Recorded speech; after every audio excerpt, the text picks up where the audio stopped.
ฮ้ยเพื่อนใหญ่ของดีกว่าเฮ้ยไม่เห็นไผ่ด้วย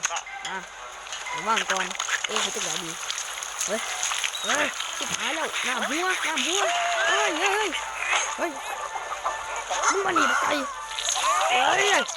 เดี๋ยวโอ้ยเอาสุดท้ายแล้วกูเดี๋ยวมันสมบูรณ์แล้วโอ้สุดท้ายแล้วเว้ยเร็วเข้าเร็วโอ้คิดออกแล้วคิดออกแล้วนี่เบิ้งปิ้ว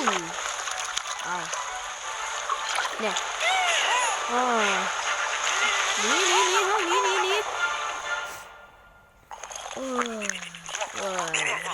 แม่นยังวะเนี่ยว้าแม่งเลยจะเป็นไรดีวะแม่นยังน่ะ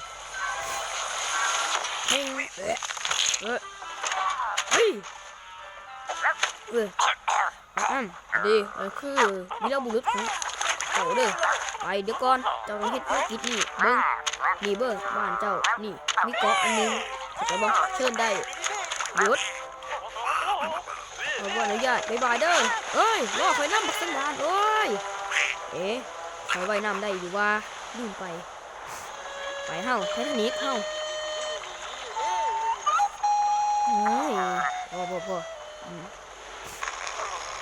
พอบักซัวบักหมาแม่นถึงแล้วเฮาตัวอย่างวันนึงเป่งตายนี่เจ้าของเอามานี่นี่เจ้าของไปเอาตัวคอยเนี่ยโอเคครับไปป้าไม่เห็นอย่างไรจักโอ้ย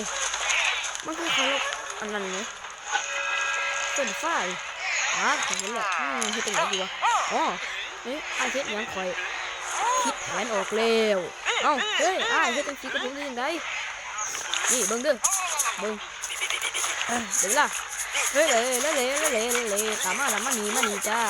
เป็นยังวะเดี๋ยวเวลาของคอยเลยเดี๋ยวเวลาของคอยมันคือตัดไม่ออกว่ะเฮ้ยยังโซ่ผู้ใหญ่เลยเว้ยเป็นยังวะโอ้เหม็นเลยมันเกิดยังขึ้นวะเฮ้ยมันหายไปไหนของมันวะนี่มันมาแล้วใช่สิบหายแล้ว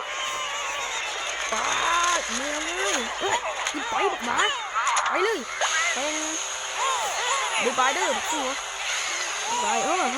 หอดแล้วดูโยมเว้ยแม่นยังวะ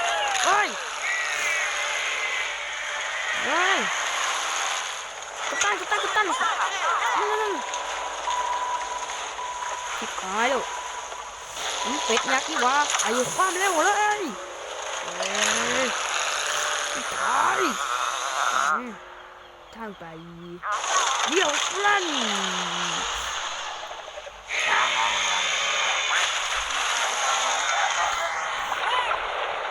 หม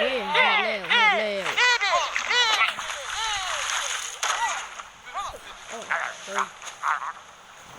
โอเค44ด้วยไป